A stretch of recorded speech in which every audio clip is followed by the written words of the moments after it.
अस्सलाम वालेकुम। NTN news पर चैंपियंस ट्रॉफी की स्पेशल ट्रांसमिशन फोर्थ अंपायर के साथ आपका मेज़बान साजिद हसन हाजिर खिदमत है। इस प्रोग्राम के अंदर, इस ट्रांसमिशन के अंदर चैंपियंस ट्रॉफी के तमाम मैचेस को हम कवर करेंगे और बताएंगे आपको कि कौन सी टीम का पलड़ा भारी है, कौन सी टीम जो है वो वीक है। जितने भी मैचेस हैं, सनसनीखेज मैचेस हैं, उन तमाम मैचेस का तजिया जो है वो इस प्रोग्राम के जरिए आप तक वक्तन फवक्तन पहुंचता रहेगा। और मैच से पहले, मैच के दरमियान और मैच के बाद एनटीएन न्यूज़ पर स्पेशल ट्रांसमिशन फोर्थ अंपायर आप देख सकेंगे। और इसके अलावा इस ट्रांसमिशन को शुरू करने से पहले, स्पोर्ट्स का जो ये प्रोग्राम है इसको शुरू करने से पहले मैं अपने एक साथी एंकर को याद करना चाहूँगा, अब्दुल्ला हसन। एनटीएन न्यूज़ के प्लेटफॉर्म के ऊपर अब्दुल्ला हसन ने सबसे पहले जो है स्पोर्ट्स का प्रोग्राम शुरू किया था। आज वो हमारे दरमियान नहीं है। इंतहाई मेहनती और लगन के साथ उन्होंने इस प्रोग्राम को शुरू किया था और हमारी और पूरी एनटीएन न्यूज़ की टीम की दुआएं जो है वो उनके साथ हैं। अल्लाह उनकी मग़फ़िरत फरमाए। इसके अलावा दूसरा क्रेडिट जो है मैं देना चाहूँगा पाकिस्तान क्रिकेट बोर्ड को। इतने कम मुद्दत के अंदर चैंपियंस ट्रॉफी के लिए स्टेडियम तैयार करना, सारे इंतजाम करना, दुनिया भर की टॉप की 8 टीम्स का पाकिस्तान के अंदर इस्तेकबाल करना और पाकिस्तान के अंदर जिस तरह की सहूलियात मौजूद हैं उनको बढ़ाकर टीमों को जो है वो उनका इस्तेकबाल करना और उनके लिए उनकी टेक केयर भी करना। पीसीबी जो है वो इस हवाले से मुकम्मल तौर पर जो है वो खराज तहसीन का मुस्तहिक है। और आज के गेस्ट के मैं ताल्लुक़ कराता चलूँ, नैयरुद्दीन साहब हमारे साथ मौजूद है, सीनियर स्पोर्ट्स तजियाकार हैं। और आज का जो सबसे पहला मैच है जो पाकिस्तान और न्यूजीलैंड के दरमियान है, चैंपियंस ट्रॉफी का पहला मैच, पाकिस्तान दिफाई चैंपियन है। 2017 के अंदर पाकिस्तान ने चैंपियंस ट्रॉफी का फाइनल जीता था रिवायती हरीफ इंडिया को हराकर, और अब पाकिस्तान इस चैंपियन ट्रॉफी को डिफेंड करने की पोजीशन के अंदर है। पाकिस्तान का स्क्वाड भी है, उसके बाद तनकीद भी हो रही है। क्या कुछ है, नैयरुद्दीन साहब हमारे साथ मौजूद हैं, उनसे बात करेंगे और ज़रा कुछ पाकिस्तानी टीम का पोस्टमार्टम करेंगे और न्यूजीलैंड की टीम की क्या खास बात है, उनकी कौन से वीक पॉइंट्स हैं, इसके ऊपर भी डिस्कस करेंगे। और पाकिस्तानी टीम को ये इंतहाई अहम और ख़ास मैच जो है ये जीतने के लिए क्या प्लानिंग करनी पड़ेगी। नैयरुद्दीन साहब, बहुत शुक्रिया, आपने एनटीएन न्यूज़ ज्वाइन किया। ज़रा आपसे जानना चाहेंगे कि इतने मैच के ऊपर तो बाद में आएंगे, लेकिन उससे पहले ज़रा पीसीबी के किरदार के ऊपर मैं आपसे जानना चाहूँगा। कितनी कम मुद्दत के अंदर, 117 दिन के अंदर नेशनल स्टेडियम और ये तकरीबन 120 दिन के अंदर जो है वो कज़ाफ़ी स्टेडियम लाहौर जो है उसका आगाज़ किया। पिंडी स्टेडियम को जो है रेनोवेट किया, तमाम तर स्टेडियम तैयार किए, बेहतरीन इस्तकबाल किया गया मुख्तलिफ टीमों का। आप क्या कहेंगे, पीसीबी को खराज तहसीन किस अल्फाज में पेश करेंगे? मैं पीसीबी के विजन की तारीफ करूंगा कि उन्होंने मतलब बहुत ही कम वक्त में ये एक प्लान बनाया कि इसको सारा रेनोवेट किया जाए। और रेनोवेशन से पाकिस्तान के लिए मैं समझता हूँ इंटरनेशनल इमेज बहुत अच्छे अंदाज में, सॉफ्ट इमेज उभर के आया है। और पूरी पीसीबी की जो टीम है और जो पीसीबी के साथ आगे जो कॉन्ट्रैक्टर्स हैं, जिसमें कि आर्मी वेलफेयर ट्रस्ट वाले और इसी तरह और इनके जितने भी टेक्निकल एक्सपर्ट्स हैं, उन लोगों ने दिन रात एक किया। और आपको पता है कि सर्दी में तो काम करना, लाहौर में ख़ास तौर पे एक स्टेज ऐसी आई थी कि इन्होंने बैन कर दिया था, कोई कंस्ट्रक्शन नहीं होगी, जिस वक्त की फॉग बहुत ज़्यादा हो गई थी। तो उन सारे हालात को अगर आप देखें तो ये तो जैसे लगता है कि कंस्ट्रक्शन का एक मिरेकल है, जिसका पूरा क्रेडिट इनके जो लीडर हैं चेयरमैन मोहसिन नकवी साहब, उनको और उनकी टीम को जाता है। अच्छा, अगर बात की जाए पाकिस्तान के अंदर मेज़बानी की, तो कितनी ज़्यादा टीमें तकरीबन 1996 के वर्ल्ड कप के बाद आपने कवर किया था, वो भी उसके अंदर कैसा माहौल था, और इस बार जब चैंपियंस ट्रॉफी हो रही है कैसा माहौल है और किस तरह पाकिस्तान को यह एजाज़ मिला, ज़रा उसका भी बताइएगा। कि 29 साल तकरीबन लगे हैं, 1996 से 2025 तक 29 साल पाकिस्तान को किसी भी आईसीसी इवेंट की मेज़बानी करने में, तो इसके लिए भी पाकिस्तान क्रिकेट बोर्ड को जो है वो कोशिशें रंग लाई हैं। और उस माहौल का और इस माहौल का कैसे आप मवाजना करेंगे नैयर साहब? देखें, उसमें और इसमें सबसे बड़ा फ़र्क ये है कि वो जॉइंट प्रोजेक्ट्स थे। 87 में आपको वर्ल्ड कप मिला था, जॉइंट प्रोजेक्ट था। और फिर उसके बाद 96 में जो मिला वो भी जॉइंट प्रोजेक्ट था। ये सोलो जो प्रोजेक्ट है चैंपियंस ट्रॉफी का, ये पाकिस्तान की तारीख में पहली दफा पाकिस्तान को मिला है, जिसमें कोई और जो है पार्टनर या हिस्सेदार नहीं है मुल्क। तो ये बात आज तक किसी ने नहीं की कि this is the first tournament of ICC जो पाकिस्तान को सोलो मतलब ये है कि अरेंज करने के लिए मिला है। और इसको अल्लाह के फजल से पीसीबी ने जो तैयारियां की हैं वो बहुत अच्छी नजर आ रही हैं, और उम्मीद है कि ना सिर्फ पाकिस्तानी क्रिकेट फैंस बल्कि वर्ल्ड ओवर इसको जो अरबों लोग देखते हैं क्रिकेट को वो भी इंजॉय करेंगे। और पाकिस्तान के लिए आप ये समझ लें जैसे कि वर्ल्ड कप फुटबॉल मिला था कतर को या सऊदी अरब को, तो वहां पर जो रौनक लगी थी वहां कतर को, वो जो है वो बहुत बहुत जबरदस्त काम हुआ था। और पाकिस्तान भी अपनी मतलब रिसोर्सेज के मुताबिक माशाल्लाह अभी तक बहुत अच्छा कर रहा है, और आइंदा भी हमें सारा कुछ स्मूथ होने की उम्मीद है इंशाल्लाह। और आईसीसी इवेंट जो है वो पाकिस्तान को मिलेंगे और पाकिस्तान इसी तरह मेज़बानी करता रहेगा और अपने आप को साबित करता रहेगा। मुख्तलिफ बातें भी हुई थी नैयर साहब पड़ोसी मुल्क से ख़ास तौर पर कि पाकिस्तान के अंदर काम मुकम्मल नहीं हो पाएगा, इस तरह की तमाम तर चीज़ें जो हैं वह पीछे रह गई हैं। अगर हम पाकिस्तानी टीम की बात करें, आज इंतहाई अहम मैच है, पहला मैच है, और ये मैच जो है ये पाकिस्तानी टीम की समत जो है इसका तयन कर देगा कि पाकिस्तानी टीम की समत क्या है। हमने इससे पहले देखा, यकीनी तौर पर आपने देखा कि ट्राई नेशन सीरीज का फाइनल जो है वो इसी न्यूजीलैंड की टीम से पाकिस्तान हारा था। तो आप क्या समझते हैं कि पाकिस्तानी टीम के अंदर जो फाइनल वाली टीम थी और जो चैंपियंस ट्रॉफी के पहले मैच की टीम है, इसके अंदर आप समझते हैं कि कोई तब्दीली होनी चाहिए?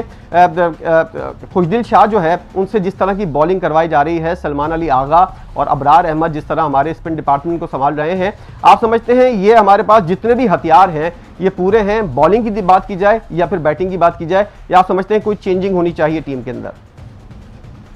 देखिए, चेंजिंग का तो तबसरा करने में अब कोई फायदा नहीं है ना। बिल्कुल। अब आप टीम तो चेंज नहीं कर सकते, लेकिन जो प्लेयर्स अवेलेबल हैं उनको ऊपर नीचे कर सकते हैं। नहीं, मैं फाइनल की बात कर रहा हूँ। पिछला ट्राई नेशन सीरीज का जो अब से 5 दिन पहले फाइनल हुआ था, उस टीम के अंदर और जो आज की टीम हो, क्या आपको लगता है फहीम अशरफ टीम के अंदर जगह बना पाएंगे? हारिस रऊफ जिनके बारे में बताया जा रहा है कि वो 80% जो है वो फिट है, क्या उनकी वापसी हो सकती है? ये छोटे मोटे चेंजिंग जो है इस हवाले से बात कर रहा था मैं।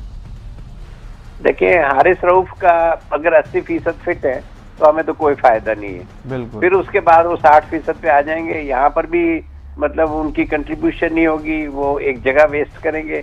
और फिर उसके बाद इंडिया से जो हमारा अगला मैच है उसमें भी फिर वो यही होगा जी 80% फिट है। तो अगर इन्हें 100% फिट नहीं है तो ना खिलाएं, हम उनके बगैर भी मैच जीते हैं और मैच जीत भी सकते हैं। तो एक तो मेरा ये इस पे कमेंट है। दूसरी बात ये है कि जो इस वक्त पाकिस्तान का बैटिंग ऑर्डर है उसमें बाबर आजम को ये लोग इन्होंने तहैया किया है, कल आपको याद होगा, ये जो कैप्टन है। लेकिन ये इनको सोचना चाहिए कि बाबर आजम से आपको ओपनर से मिला क्या है आज तक। बाबर आजम की जो भी परफॉर्मेंस आप देखें पीक पे जो आई है ओडीआई में, वो 1 डाउन पे आई है। बिल्कुल। तो क्यों ना हम इसको अपॉर्चुनिटी समझे इस क्राइसिस को, और ओपनर में हम या तो इसको खिला लें फहीम अशरफ को, या फिर नहीं, इमामुल हक तो देखे ना नहीं आ सकता ना, वो अब टीम से बाहर है। अच्छा, उस्मान खान के बारे में भी कहा जा रहा था नैयर साहब कि उसको भी एज अ ओपनर आप ट्राई कर सकते हैं। देखें, आप ये जो टीम खेली है ना अभी ट्राई सीरीज का फाइनल, इसमें अगर एज सच खिला लें और यहाँ पे इसको ना खिलाए मोहतरम हारिस रऊफ को, तो मैं उसकी बात कर रहा हूँ कि उसमें फिर खुशदिल शाह को आप इस क्राइसिस को अपॉर्चुनिटी में तब्दील करें, ताकि वो जो 10 ओवर है उसमें 80+ का टारगेट हमें देने का अपॉर्चुनिटी मिले। 90 रन, 91 रन, 91 तो आपने पहले साउथ अफ्रीका के खिलाफ बना के दिखा दिया है कि आप तेज खेलना चाहें तो खेल सकते हैं। 3 विकेट्स गिर गई थी, फिर भी आपने 350 रन बनाए हैं। विकेटों का काम है गिरना, उसको गिरने से नहीं आप रोक सकते। लेकिन ये है कि इसका ये मतलब नहीं है कि जी जो बैट्समैन है ये स्कोर करने से जो है हाथ पैर फूल जाए। दुनिया में हर टीम की विकेटें गिरती हैं जब वो तेज खेलते हैं। ये होता ही नहीं है कि आप 80 रन बना ले और आपकी कोई विकेट न गिरे पहले 10 ओवरों में। विकेट गिरने से कुछ नहीं होता। आपने खुद ये साबित किया है ये अभी कराची में कि जी आपने साउथ अफ्रीका को जनाब किस तरह से हराया जो उन्होंने इतना बड़ा टारगेट दिया था। तो ये थोड़ा सा मैं समझता हूँ कि अगर उस टीम से खेलते हैं, अब मुझे नहीं पता क्या टीम होगी, तो फिर उसमें ये खुशदिल शाह या ये जो मोहतरम आपका, अच्छा एक मैंने और चीज तजवीज़ की थी, वो ये है कि जो ये नसीम शाह को बाद में लाते हैं ना, नसीम शाह को शाहीन शाह के ऊपर खिलाना चाहिए।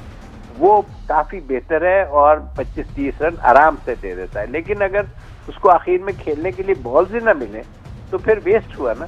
तो इसलिए क्यों ना हम उसको नसीम शाह को ऊपर लेके आए, ये मेरी सोच है। अच्छा, दूसरी बात यह है कि अगर आप हारिस रऊफ को लेकर नहीं जा रहे हैं तो आपकी नज़र में फ़हीम अशरफ खेलते हुए नजर आ रहे हैं या मोहम्मद हसनैन? पहला सवाल ये। और दूसरा ये कि स्पिन डिपार्टमेंट के अंदर जो हमारे हथियार हैं, क्या आप समझते हैं कि ये मुकम्मल तौर पर परफेक्ट है?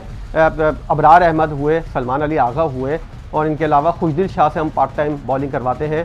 स्पिन डिपार्टमेंट में पाकिस्तान कहीं लैग कर रहा है, कहीं कमज़ोरी दिखा रहा है? देखिए, स्पिन डिपार्टमेंट में सूरत हाल ये है कि दुनिया तो अपने बेहतरीन स्पिनर्स को खिला रही है, लेकिन हम लोग जो है, हम तो जनाब बेहतरीन स्पिनर्स को स्क्वाड में रखा ही नहीं है। अब जो रिसोर्स अवेलेबल है, पार्ट टाइमर आपके पास वो आगा सलमान है और उसके अलावा आपके पास ये मोहतरम ये जो स्पिनर है खुशदिल शाह, मेरा नाम खुशदिल शाह, इसको यूज कर ले। ये इन दोनों के खुशदिल शाह और सलमान आगा के 10 ओवर आप करा लें और जो स्पिनर आपके पास रेगुलर है एक, उसको खिला लें अबरार अहमद की शक्ल में। अबरार अहमद तो 20 ओवर आप इस तरह निकाल सकते हैं, 25 ओवर भी निकाल सकते हैं। 12 ये है सूरत हाल।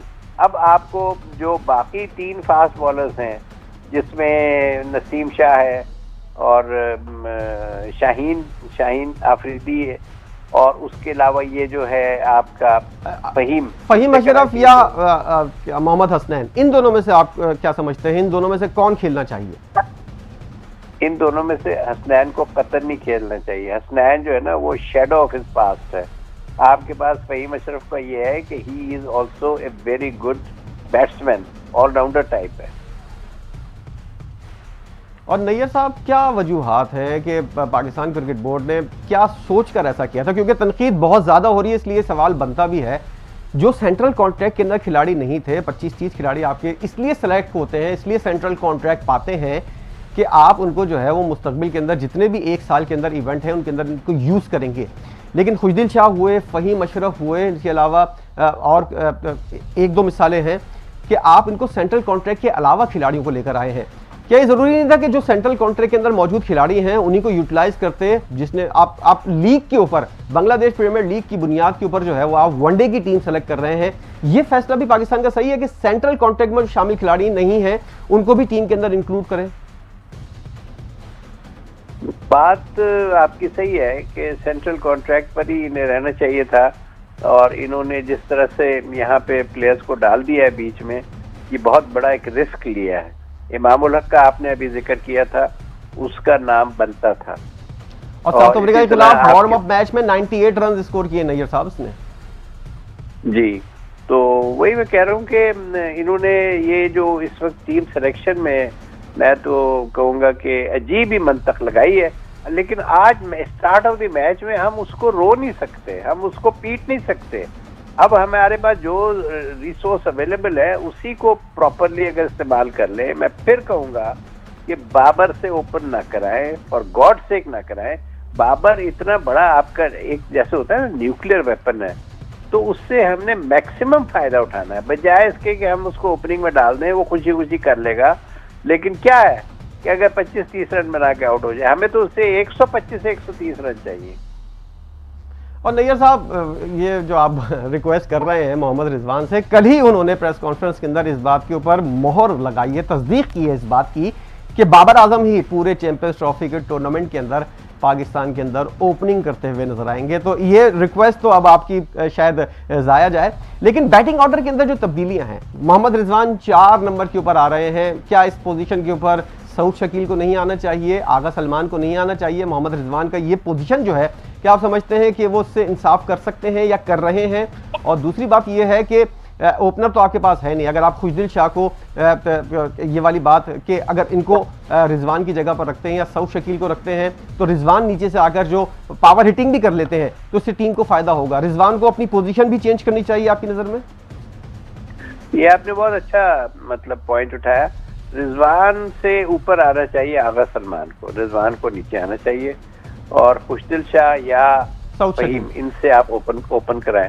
अच्छा, सऊद शकील जो है वो बस अब मैं क्या कहूँ, आ गया टीम में, अब उसको खिलाएं आप, जो भी जहाँ भी खिलाना है, रिजवान से ऊपर खिलाएं या नीचे खिलाएं, लेकिन आगा को रिजवान से ऊपर खेलना चाहिए। और इस बात को आप मानने को तैयार हैं कि इससे अच्छी सिलेक्शन हो सकती थी? बासलाहियत खिलाड़ी पाकिस्तान के अंदर मौजूद हैं, सेंट्रल कॉन्ट्रैक्ट के अंदर ही मौजूद हैं, लेकिन हर दफा किसी बड़े इवेंट से पहले जो पीसीबी के साथ या फिर सिलेक्टर्स के साथ जिस तरह की चीजें होती हैं कि वो कोई ऐसी चीज कर देते हैं जिसकी वजह से, और बदकिस्मती ये भी रही है पाकिस्तान की कि हमारे पास साइम अयूब जैसा खिलाड़ी जो है वो एज अ ओपनर अनफिट हो गए हैं, जिसकी वजह से पाकिस्तान को इन हालात का सामना करना पड़ रहा है। लेकिन हमने देखा है नैयर साहब, 2015 का वर्ल्ड कप हो, 2019 का वर्ल्ड कप हो, 2023 का वर्ल्ड कप हो, इससे पहले पीसीबी कोई ना कोई ऐसी सिलेक्शन के अंदर ऐसी चीज हो जाती है जिसकी वजह से हम आप ये डिस्कस करते हुए नजर आते हैं कि टीम सही सेलेक्ट नहीं हुई है। ये सिलेक्शन जो है माजी के अंदर भी होती रही है। क्या आप समझते हैं कि जरूरी है कि टीम को जो है वो पहले से 3-4 महीने पहले फाइनल कर लिया जाए और बता दिया जाए खिलाड़ियों को कि आप जो है ये चैंपियंस ट्रॉफी हुआ या वर्ल्ड कप हुआ या फिर कोई भी इवेंट हुआ वो आप खेलेंगे, पहले से ही लाइनअप कर लेना चाहिए? ये आपकी बात बिल्कुल सही है कि ये इनकी ट्रेडिशन रही है, और सिर्फ मतलब ये नहीं कह सकते कि ये मोहसिन नकवी ने जो टीम सेलेक्ट की थी उससे पहले, वो जो था आपका वर्ल्ड कप 2023 वर्ल्ड कप, उसमें भी तमाशा लगा था, यहाँ फिर तमाशा लगा है। लेकिन हमारी अल्लाह से दुआ है कि इस तमाशे में पाकिस्तान के लिए कोई बरकत के मतलब सूरत हाल पैदा हो जाए। आप देखें टॉस होने लगा है, एक सेकंड के लिए तो देखते हैं कि टॉस का क्या तमाशा होता है। अच्छा नैयर साहब, एक और चीज बिहेव क्या हो सकता है पिच का? ट्राई नेशन सीरीज के अंदर पाकिस्तान क्रिकेट बोर्ड जो है वो अपने तौर पर फैसले कर सकता था किस तरह की पिच बनानी है, कैसा पे वो करना है, लेकिन इस दफा पिच जो है चैंपियंस ट्रॉफी के अंदर ये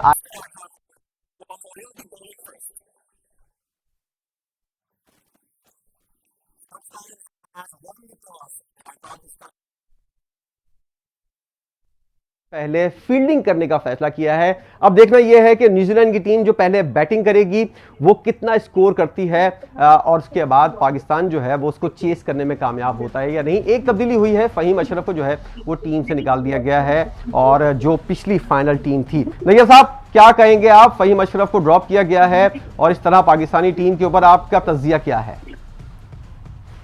ये इंडिकेट करता है कि पाकिस्तान अटैकिंग मोड में है, तो अच्छी बात है, इट्स अ गुड डिसीजन। और मैं समझता हूं कि यहाँ तक तो सही है। हारिस रऊफ अगर फिट है, अगर 10 ओवर करा लेता है, कंडीशन मेरी फिर यही है, ये ना हो कि बीच में फिर 6-7 ओवर के बाद वो बाहर हो जाए। अच्छा, न्यूजीलैंड की टीम की अगर बात कर रहे हैं नैयर साहब, जैसा कि मोराल तो हाई होगा, ट्राई नेशन सीरीज पाकिस्तान के अंदर जीती और मुझे याद है जब पाकिस्तान जो है वो जा रहा था 2023 का वर्ल्ड कप खेलने के लिए, उससे पहले पाकिस्तान भी जो है वो बड़े मुश्किल हालात में था। एशिया कप पाकिस्तान ने हारा, उसके बाद वर्ल्ड कप के अंदर पाकिस्तान ने जो है जिस तरह की कारकर्दगी का मुजाहरा किया ये भी सबके सामने है।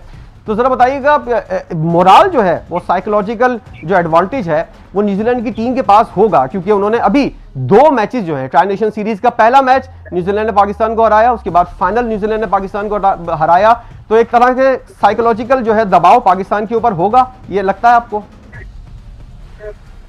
देखें, साइकोलॉजिकल दबाव लाजमी तौर पे होता है, लेकिन जब गेम शुरू होती है ना तो फिर एक नई गेम होती है और पिछले पर कोई भी उसको ना माइंड में लेके नहीं चलता।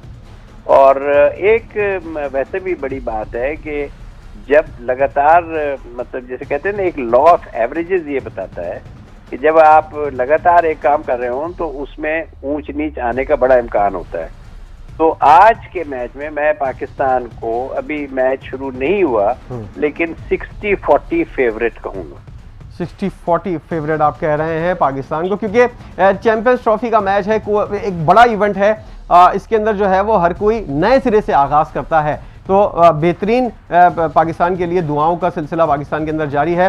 न्यूजीलैंड की टीम की अगर बात की जाए तो इनके लिए एक सेटबैक ये रहा कि लॉकी फर्गूसन जो है वो उनके खिलाड़ी जो है वो इंजरी का शिकार होकर पूरे टूर्नामेंट से बाहर हो गए। आप समझते हैं कि न्यूजीलैंड की टीम को फर्क पड़ेगा या फिर उनके पास वैसे ही बासलाहियत खिलाड़ी मौजूद हैं और उनका बॉलिंग डिपार्टमेंट जो है वो पहले से भी मजबूत नजर आ रहा है? लॉकी फर्गूसन का जो ना होना जो है वो कोई फर्क नहीं पड़ेगा, वाज़े इम्पैक्ट नहीं पड़ेगा? जी, आपने बिल्कुल सही फरमाया, क्योंकि ये लोग जो है ना, इनकी प्लानिंग ये होती है कि कम से कम 3 प्लेयर सेम टू सेम हो। तो एक अगर नहीं होता तो दूसरा भी वैसे ही होता है, और फिर वो भी ना हो तो तीसरा भी वैसे ही होता है। यानी ये 33 प्लेयर्स को तैयार रखते हैं बिल्कुल फिट हालत में। तो नैयर साहब, ये काम जो है वो इतनी कोई रॉकेट साइंस नहीं है, ये काम पीसीबी क्यों नहीं करता आपकी नजर में? सर, पीसीबी का मसला ये है कि पीसीबी में आपको काम करने के लिए ना कंटिन्यूटी चाहिए होती है। पीसीबी में ना तो कंटिन्यूटी थी चेयरमैन की। सही। जब चेयरमैन की कंटिन्यूटी आई तो उसके बाद उन्होंने ऐसे ऐसे मतलब टीम अपनी टीम में, मैनेजमेंट टीम में ऐसे ऐसे तोहफे डाले कि जिन्होंने आपको अमेरिका से हरवा दिया T20 वर्ल्ड कप में। जी सर। देखे ना, आपने तो माशाल्लाह वो तारे तोड़ के लाए हैं। तो फिर अब आपसे मतलब मैं क्या कहूँगे, ऐसे नहीं होता है। This is not the way to run the PCB. PCB needs a बहुत ही ज्यादा, जिसे कहते हैं ना, आप एक तरह के मीडिया का जो एक्सपोजर होता है आपका, वो डिप्टी प्राइम मिनिस्टर जैसा होता है। प्राइम मिनिस्टर के बाद सबसे ज्यादा लोग जो है पीसीबी चेयरमैन को टीवी पे देखते हैं और उनके काम को देखते हैं। अब मैं इस पे और क्या कहूँ, लेकिन ये वक्त नहीं है इस तरह की बातें करने का। आपने सवाल ही ऐसा छेड़ दिया। अच्छा, आगे बढ़ते हैं। कप्तानी की अगर बात की जाए, बाबर आजम को, फिर शाहीन शाह अफरीदी को, फिर बाबर आजम को लेकर आए, अब मोहम्मद रिजवान पाकिस्तानी टीम के कप्तान हैं। साउथ अफ्रीका को साउथ अफ्रीका के अंदर हराया, ऑस्ट्रेलिया को ऑस्ट्रेलिया के अंदर हराया। एज अ कप्तान रिजवान को आपने कैसा पाया? वनडे फॉर्मेट की अगर बात की जाए तो उसके अंदर मैं ये कहूंगा कि रिजवान जो है ना, वो सो कैप्टन है। वो बस ठीक है, आपने हरा लिया ऑस्ट्रेलिया को, आपने हरा लिया साउथ अफ्रीका को। साउथ अफ्रीका में आपको अच्छी तरह पता होगा कि उनकी कौन सी टीम को हराया आपने। बी टीम थी यकीनी तौर पर। तो फिर तो बस सो कैप्टन है। उसकी देखिए बेसिक प्रॉब्लम्स ये हैं कि उसको बैटिंग ऑर्डर का पता नहीं है। जब अपनी बैटिंग आती है तो सिवाय स्वीप के उसके पास शॉट कोई नहीं होती। हर बॉल पे ये खतरा होता है कि भाई साहब एलबीडब्ल्यू हो जाएंगे या बोल्ड हो जाएंगे। और आपको याद है नैयर साहब, इंडिया और पाकिस्तान का मैच हो रहा था T20 वर्ल्ड कप का, और रिजवान को जिस वक्त विकेट के ऊपर स्टे करने की जरूरत थी और बुमराह की बॉल के ऊपर जिस तरह वो क्लीन बोल्ड हुए थे, तो आपकी बात से मुझे वो वक्त याद आ गया जब T20 वर्ल्ड कप के अंदर एक ऐसा शॉट खेलते हुए आउट हुए रिजवान जिसकी तवक्को नहीं की जा रही थी, और जिस वक्त पूरा मैच पाकिस्तान हार गया था। तो आपने बिल्कुल सही कहा कि उनको शॉट सिलेक्शन जो है और गेम अवेयरनेस जो है, इसकी भी कमी लगती है बहुत ज्यादा। तो वो मेरा मतलब है, ठीक है, आपने 11 में से किसी एक को बनाना होता है बना दे। तो नैयर साहब, शाहीन शाह अफरीदी को भी बनाया था। आपकी नजर में शाहीन शाह और बाबर के अलावा, जैसा कि पीसीबी नहीं चाहता कि इन दोनों को कप्तान बनाया जाए, तो रिजवान के अलावा कौन सा ऑप्शन था? कोई ऐसा खिलाड़ी पक्का है ही नहीं, या फिर हमने बनने ही नहीं दिया कि किसी को इतना स्ट्रॉन्ग किया जाए? अब सरफराज अहमद जैसा खिलाड़ी जो सदियों में मिलता है पाकिस्तान को, उसको हटाने का फैसला जो है उसके ऊपर तो मेरे तहफ़्फ़ुज़ात है कि बहुत गलत फैसला था, गलत वक्त के ऊपर ये फैसला किया था। एक इतना अच्छा कप्तान पाकिस्तान को मिला था और पाकिस्तान ने उसको जो है वो हटा दिया और उसके बाद प्लेइंग 11 से बाहर कर दिया। तो सरफराज का जो गलत फैसला था हटाने का, उसका खमियाजा जो है मुझे लगता है कि पाकिस्तान अभी तक भुगत रहा है। तो आप समझते हैं कि कोई ऑप्शन था पाकिस्तान के पास रिजवान के अलावा? सलमान आगा सलमान बेहतर है, बेहतर माइंड है, बेहतर सेंस ऑफ गेम है। और इसके अलावा नैयर साहब देखें, आपको इसमें इसके साथ एक और प्रॉब्लम है, वो कप्तानी में नहीं है। वो प्रॉब्लम ये है कि अब जब आपको फर्ज करें न्यूजीलैंड 350 का टारगेट देता है तो लंबी इनिंग तो खेलनी पड़ेगी। उसमें इसने पहले 50 ओवर कीपिंग की होती है, तो इसके अनफिट होने का हमेशा लंगड़ा के और डांस करके चलता है। तो ये फैसला कर ले कि भाई तुम फील्ड में आ जाओ, तुम अच्छे बैट्समैन हो, तुम खड़े हो सकते हो, तुम सेंचुरी भी बना सकते हो, लंबा खेल सकते हो, लेकिन तुम्हारा अनफिट होना तो फिर हमारे लिए एक बोझ है ना। और वो इसलिए कि तुमसे कीपिंग वापस ली जाए कि कीपर किसी और को, अच्छा जिसे कहते हैं ना कि जो आपका स्पेशलिस्ट कीपर हो उसको खिलाए, चाहे वो बैट्समैन हो या ना हो। और ये जो एक इकलौती तब्दीली की गई है, इसके ऊपर ज़रा क्विकली जवाब दीजिएगा नैयर साहब के फ़हीम अशरफ को ड्रॉप करने के बाद हारिस रऊफ, जिनके बारे में बताया जा रहा था कि वो 80% फिट हैं, उनको टीम के अंदर शामिल कर लिया गया है। और जैसा कि आपने पहले कहा था कि अगर वो 80% फिट है तो इस मैच के बाद वो 60% फिट हो जाएगा। नहीं, मैच के दरमियान भी वो गेम खत्म कर देगा, तो फिर हमें क्या मिलेगा? 80% फिटनेस पे मैं तो कभी ना खिलाता, फ़हीम अशरफ को ही खिलाता। चाहे थोड़े से बॉलर चलो रन दे देंगे, फ़हीम अशरफ से कुछ रन मिल भी तो जाएंगे एज ए बैटिंग। इससे क्या मिलेगा आपको अगर ये चला गया? फर्ज करें पहली इनिंग में ये अनफिट हो जाता है तो फिर बैटिंग करने में नहीं आता, तो हमारे किस काम का है? क्यों चांस किया है? फिर वही दबाव आएगा जो पहले आया था और जिस तरह की पाकिस्तान को सूरत हाल का सामना रहा था। नैयर साहब, एक और अहम सवाल, पाकिस्तान की फील्डिंग का क्या मामला है? क्यों हम लोग कैचेस ड्रॉप करते हैं अहम मौक़ों के ऊपर? हमको याद है हसन अली का सेमीफाइनल का कैच जो उन्होंने ड्रॉप किया था और पाकिस्तान वर्ल्ड कप से बाहर हो गया था। उसके बाद हमने पिछले दिनों देखा कि न्यूजीलैंड के खिलाफ जब हम फाइनल खेल रहे थे, हमने 2 आसान कैचेस ड्रॉप किए और उसने पूरा मैच का नक्शा बदल दिया। लैथम जो है उसने निस सेंचुरी स्कोर कर ली। तो ये ऐसा क्या सूरत हाल है? पाकिस्तान के लड़के जो हैं, जो खिलाड़ी हैं, वो जानबूझकर फील्डिंग के ऊपर तवज्जो नहीं देते, सिर्फ बैटिंग और बॉलिंग के ऊपर तवज्जो देते हैं, या फिर इनको फील्डिंग की प्रैक्टिस करवाने वाला कोई अच्छा कोच नहीं लिया हमने? मसला क्या है पाकिस्तान के साथ? मसला ये है, मैंने ना इन राइटिंग दिया है ये अभी चंद दिन पहले कि फील्डिंग को करें किस तरह, और ये पहले भी बताया था, अब फिर इन राइटिंग दिया है। वो ये है कि आप 11 के 11 जो फील्डर होते हैं, जिसमें 9 फील्डर होते हैं, एक विकेट कीपर और एक बॉलर, उनको ये कह दें कि हर बॉल पे वो ये समझें कि उनको सरप्राइज नहीं मिलेगा, कैच आएगा, चाहे वो कॉटन बोल्ड का हो, चाहे विकेट कीपर का हो या फील्डर का। फील्डर चाहे आगे खड़ा हो या बाउंड्री पे खड़ा हो, वो ये समझे कि ये प्रैक्टिस के लिए मेरे पास इसने कैच भेजना ही भेजना है। तो फिर आपके बहुत कम चांसेस होते हैं जब आप मेंटली तैयार हो। आपने बॉल कराई, आप ये नहीं सोचते कि आप देखें ना शाहिद शाह अफरीदी ने जो कैच छोड़ा था वो सडन आया ना उसके ऊपर, आप जो अभी बात कर रहे थे, जो ड्रॉप हुआ था कैच।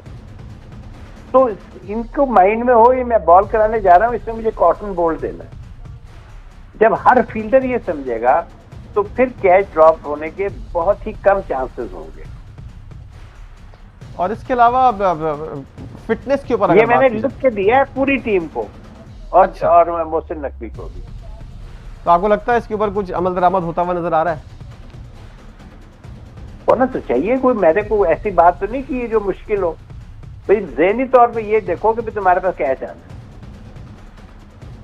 अच्छा, फिटनेस की बात करते हैं, तो फिर कैच टूट गया। नैयर साहब फिटनेस की बात करते हैं। बाबर आजम ओवरवेट थे, हमने देखा 2023 के वर्ल्ड कप के अंदर उन्होंने कुछ अपना तौर पर वेट को कम किया है, और उस्मान खान की जिस तरह की सूरत हाल है, तैयब ताहिर हुए या और दीगर खिलाड़ी जो है, उनकी ख़ास तौर पर देख के लगता है कि भागने में प्रॉब्लम हो रही है, ओवरवेट है।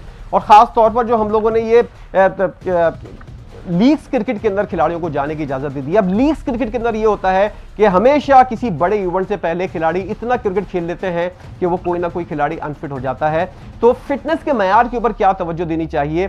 खिलाड़ी जो ओवरवेट हैं, इनको किस तरह एथलीट के शेप के अंदर लेकर आना चाहिए? इसके लिए भी पीसीबी को काम करने की ज़रूरत है। ये तो देखें, पूरी दुनिया में इस वक्त ओवर गेम की वजह से सबसे ज्यादा जो लीग्स हो रही हैं, आपने बताया जिस तरह, तो वो T20 और T10 और व्हाट नॉट। तो इस चीज में आप देखेंगे जब अभी ये चैंपियंस ट्रॉफी की टीमें अनाउंस हुई हैं, तो हर टीम से 3-3, 4-4 प्लेयर ड्रॉप हुए हैं कि नहीं हुए हैं? बिल्कुल हुए हैं, फिटनेस की तो वजह से। उसमें ऑस्ट्रेलिया के मेरे ख्याल 4 प्लेयर्स नहीं, 4 खिलाड़ी, पैट कमिंस, हेजलवुड और उनके मिचेल स्टार्क। बांग्लादेश का भी था। हर टीम के साथ ये इशू आ रहा है। साउथ अफ्रीका के भी मेन नहीं है।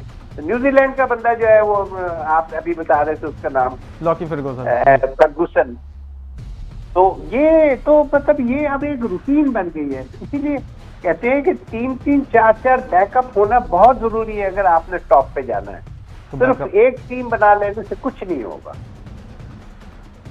नैयर साहब, बैकअप आज भी आप देखेंगे, आप आज भी देखेंगे अनफिट होके बाहर होंगे लड़के।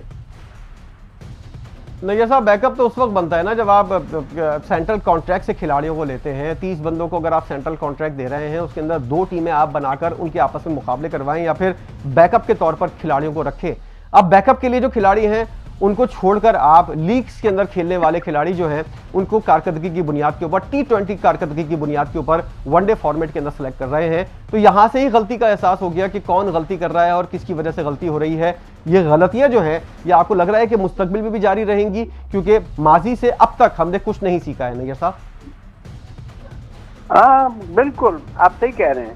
हर आदमी जो है ना वो ऐसी टैक्टिकल मिस्टेक कर देता है, ऐसी स्ट्रेटेजिक मिस्टेक कर देता है कि फिर हम मुफ्त में हार जाते हैं, जीतते हुए मैच हार जाते हैं। आपका आज के मैच के हवाले से क्या आपकी टीम, यकीनी तौर पर फेवरेट तो पाकिस्तानी टीम ही होगी, क्या समझते हैं आपके पाकिस्तान ने सही फैसला किया है पहले फील्डिंग करने का और बाद में रन्स को चेस करने का न्यूजीलैंड जैसी टीम के लिए? और क्या लगता है आपको ट्राई नेशन सीरीज का आपने फाइनल तक मैचेस देखे हैं, पिच कैसा बिहेव करेगी? 300 रन बनते हुए नजर आ रहे हैं आपको इस मैच में? 350। अच्छा, तो फिर दबाव यकीनी तौर पर पाकिस्तान और खास तौर पर बाबर आजम और रिजवान के ऊपर है। ये तो ऑब्वियसली है, इसमें कोई शक ही नहीं है, पूरी टीम पर है। और खिलाड़ियों के ऊपर, खासतौर पे बॉलर्स के ऊपर क्या जिम्मेदारी है? जैसे कि आपने 300 या 350 का फिगर दे दिया है और टीम को जो है वो मुखालिफ टीम को 300 के अंदर अंदर आउट करना है, तो क्या स्ट्रेटजी होनी चाहिए खिलाड़ियों की और खासतौर पर शाहीन शाह अफरीदी, नसीम शाह, हारिस रऊफ की? क्योंकि ये लोग अटैक करेंगे, खुशदिल शाह और ये अबरार अहमद तो बाद में आएंगे। मेन हमारे जो बॉलर हैं इनकी क्या स्ट्रेटजी होनी चाहिए? देखें, बॉलिंग की स्ट्रेटजी ये है कि अगर ये टीम ऑल आउट नहीं होती ना तो 350 का स्कोर तो कार्ड पे आ सकता है। उसके लिए इन्हें आउट करने का ज्यादा होना चाहिए बजाय इसके कि इनको रन रोकने की स्ट्रेटजी। और उसमें यह है कि जब सेकंड स्लिप की जरूरत हो जरूर लें, जब क्लोज इन फील्डर्स की जरूरत हो जरूर लें।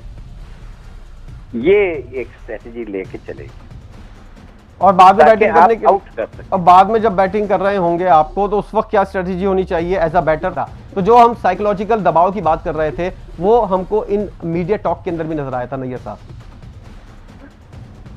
देखें, वो ठीक है, असल चीज तो पता चलेगी ना जिस वक्त आप परफॉर्म करेंगे। ये कॉन्फिडेंस, ये सारी चीजें अच्छी होती हैं, लेकिन ये कि पता तो उसी वक्त लगता है ना जब आप परफॉर्म करते हैं।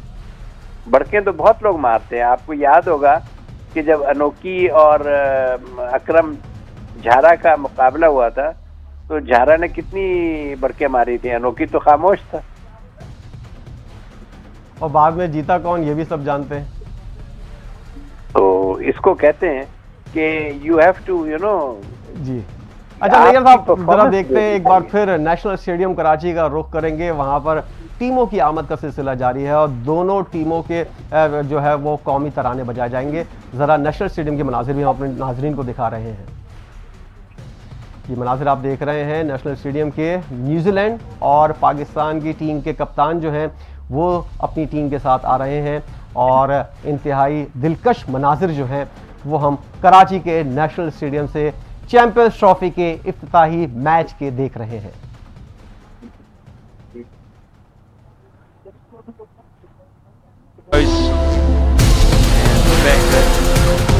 They're under a bit of pressure, the host side always is in tournaments of this nature. New Zealand have been here for about a week and they've played some very good cricket in the tri-series with South Africa and Pakistan, so they're in confident mood as well.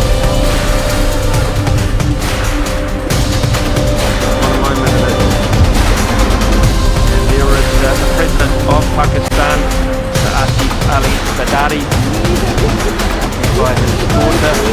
For the national anthem of New Zealand, followed by Pakistan. They were responsible too for bringing out trophies with Sarfaraz Ahmed, former Pakistan captain. Right, let's get downstairs to the national anthems of both countries.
past 7 K8s travelling at 320 knots, just 500 feet above ground level. Spectacular with the green and white colours, of course symbolising Pakistan. 2 K8s called the Shaheen Break as well involved. 1 JF-17A, 500 knots higher speed run. And then the bomb burst formation. Barely above the ground. It's just fantastic to see, and it adds to this atmosphere which is really starting to brew now.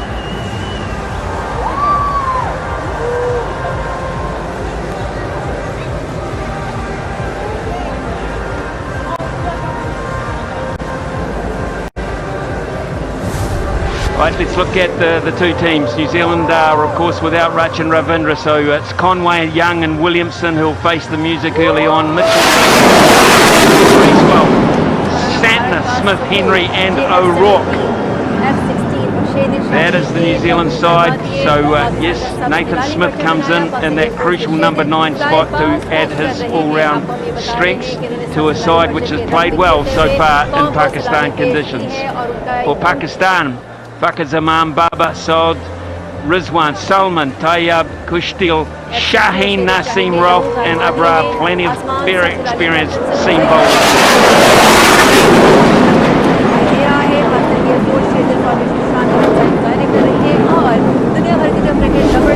Alongside me, a very proud man in Ramiz Raja, seeing cricket in his homeland of this nature for the first time in a long time, and Ian Bishop, the learned Ian Bishop down the end as well, to pass his judgment on this first few overs. Excited, Ramiz? Very excited. Just like this fighter jet.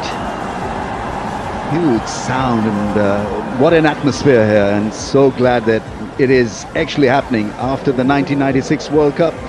This is the event that Pakistani fans and Pakistan.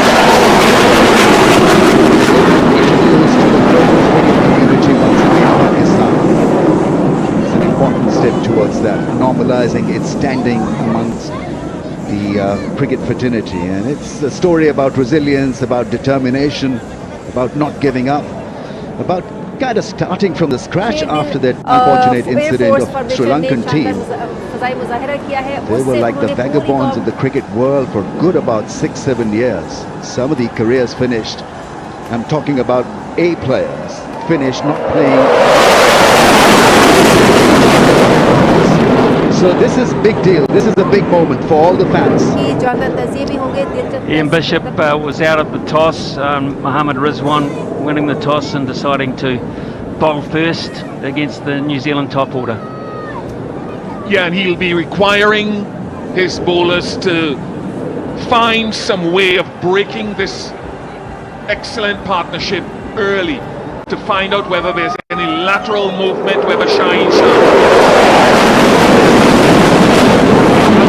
best and probably mimic some of those aircraft passing ahead at speed of light. They'll need to find out whether there's any lateral movement here. Speed of light, well, it was a time when Shaheen Shah Afridi had that, and now of course he's going to have the honour of opening the bowling, and he's going to be bowling straight away to Will Young. At the other end will be Devon Conway, whose form has been a bit mixed of late, but with the absence of Rachin Ravindra, this is the combination, left hand, right hand combination.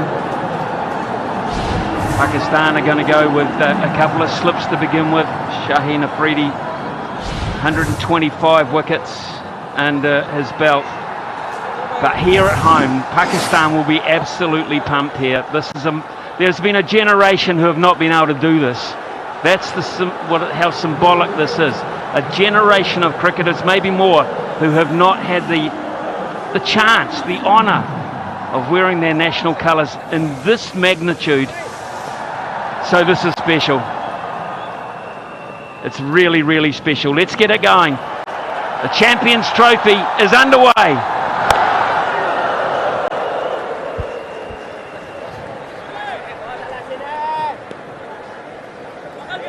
First couple of overs really will let us know how the pitch will play. It usually is a fantastic batting surface.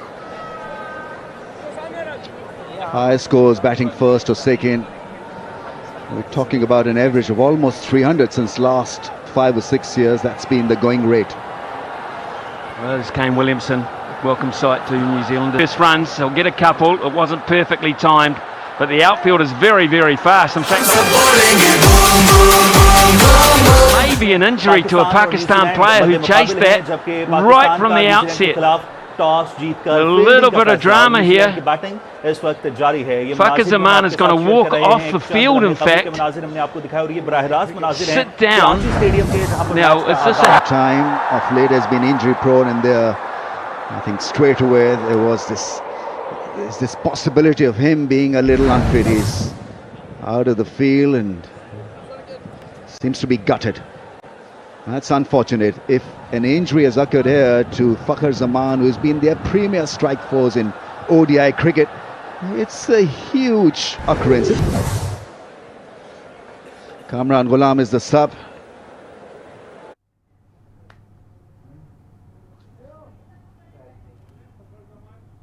नाजरीन, ये आप देख रहे हैं मनाजिर national stadium Karachi से।